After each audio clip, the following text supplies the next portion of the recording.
Hi, everybody. Thank you for watching this pre-recorded presentation. My name is Stephanie Espinosa. I am a first-year photo MFA student at Pratt, currently working with the CCPD to help promote everything Fulbright. So this presentation today is going to walk you through just kind of the basics. What is Fulbright? How to apply? Are you eligible? And so on. So first, to start our presentation, I am going to share my screen with you. Let's get this started. Okay, so kind of big picture. The Fulbright is a U.S. student program that provides 1 year fully funded grants for graduating seniors, recent graduates, graduate students, and young professionals to conduct individual design research projects, enroll into graduate school, or teach English abroad. So a little bit of history behind the program. So this program was first proposed in 1945 by Arkansas Senator J. William Fulbright and signed into law by President Truman on August 1st, 1946. The Fulbright program is the flagship international educational exchange program sponsored by the U.S. government. Fulbright is an opportunity to build lasting relationships, expand one's network, and advance one's career. The Fulbright program not only offers grants to U.S. students and scholars to go abroad, but also offers grants to foreign students and scholars to come to the United States. Since its inception in 1945, the program has grown from just 88 grantees in the first year to 8,000 annually. So this is a very big program with a vast history.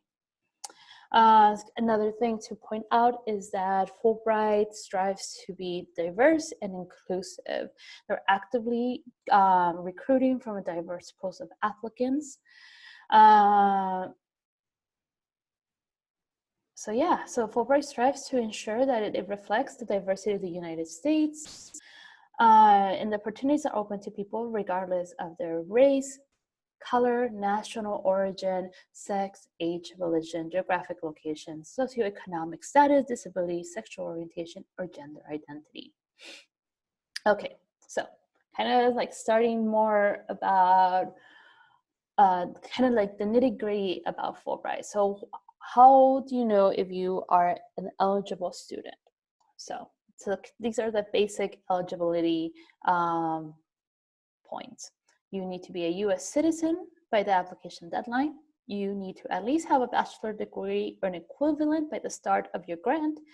Must not have a doctorate yet, and you have to meet the country-specific requirements. So when you are applying for Fulbright, you are applying to go to a specific country, and this specific country will have very specific requirements.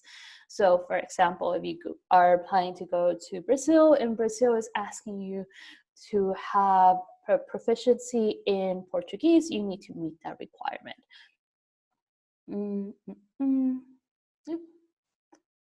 Okay, so kind of more about the numbers, type of awards. With over 2,200 awards to over 140 different countries, there are many opportunities to pursue your passion abroad. The Fulbright U.S. program falls into two categories, and this is very important: Open Study and Research Awards, and English Teaching Assistantships. And these are two different awards. So this first will tackle the Study Research Award. This is an opportunity to build your own adventure. Candidates for the Open Study Research Grant include those proposing independent study or research abroad, independent research while taking classes as a non-degree seeking student at a foreign university, or to directly enroll in a graduate degree abroad. So just kind of simplify that. If you apply for a study/research grant, either you propose your own independent research, or you are applying as an incoming graduate student at an abroad institution. So the independent research is it should be intellectually compelling and a feasible project, if that's what you're proposing. And if you're wanting to do a graduate degree, the applicant should specify the reasons for applying to a proposed program at a particular institution in the host country. Applicants applying for graduate degree enrollment are traditionally responsible for securing admission to the university through the institution application process, in addition to submitting a Fulbright application. So what that means is that if you want to use Fulbright to sponsor your graduate program abroad, you have to apply first to the institution, be admitted as a student, and also submit your Fulbright application. So those are 2 steps. And for the English teaching assistantship, the program places grantees in schools overseas to supplement local English language instruction and to provide native English speakers presence in classroom. Placement experience varies by country. So the first step is to familiarize yourself with the country summary of the program to which you are applying. So if you're interested in applying for an ETA, the first thing you should do is go to the Fulbright website, look at the country you want to apply for, see if they offer any ETAs first, and if they do, what are the requirements that they're asking for. Okay, so if you successfully apply for Fulbrights, these are the sort of award benefits you can expect. The actual dollar amount of the grant varies from country to country and award type, but all grants provide the following: round-trip transportation from the US to the host country, funding to cover housing, meals, and kind of basic health benefits, living costs as based on a graduate student's standard of living and the cost of living in the host country. Other benefits may include support for dependents, research allowance, tuition, language lessons, and or other enhancement activities. Okay, so if you do decide to apply for Fulbright, these are the application components you should expect. The first part is very simple, very basic. It's just personal data and program information. So they want to know what program you're applying to, basically. The second is an essay part.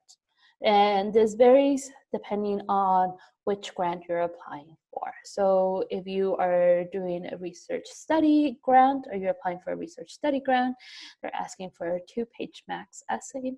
And if you are applying for the ETA, the English Teaching Assistantship, that is 1-page essay. So if you're doing the ETA, your 1-page essay is a document detailing why you're interested in teaching English to non-native speakers, as well why you have chosen to apply to a particular country. And then the third part is references and reports. So foreign language evaluation, again, this depends on the country that you're applying to and if they require it and at what level you need to be proficient in that language. 3 references, and then a campus committee evaluation. Other kind of items that you might need for your application are transcripts, and if you are doing a research study grant, affiliate letters. So basically, if you're interested in applying to go and do research at a certain university, you need to demonstrate that you have been in contact with that university or with those researchers, and that they're willing to have you come in. Yeah.